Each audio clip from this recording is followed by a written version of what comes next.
الراجل ده رجله اتخلت عنه لأنه كئيب وكسول. ساقيه قرروا خلاص إنهم يسيبوا البيت. رحلوا لوحدهم يجريوا على الشاطئ، يرقصوا في الأندية، وحتى يغازلوا البنات. وفي الوقت ده الراجل اللي بقى من غير ساقين حزن جدا وبقى تعيس.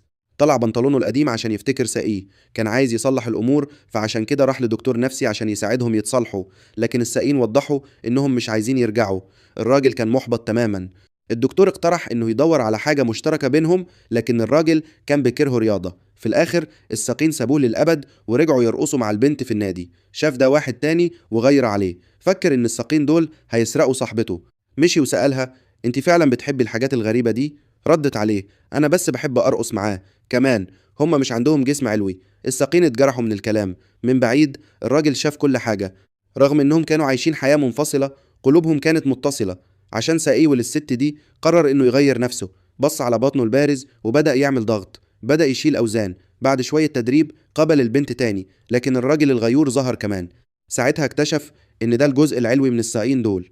بدأ يسخر منه. لكن المرة دي الراجل رمى ضربة قوية ووقع ومغشي عليه.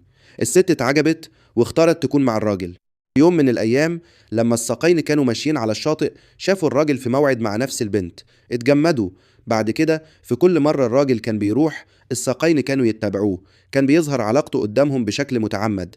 وكل مرة الساقين كانوا يحسوا بكسر في قلوبهم. ما كانوش عارفين. كل ده كان جزء من خطته. بعد كام يوم الساقين رجعوا لوحدهم في الآخر، وأخيرا اتصالحوا. من اليوم ده الراجل فهم إنه من غير ساقيه مستحيل يستمتع بجد.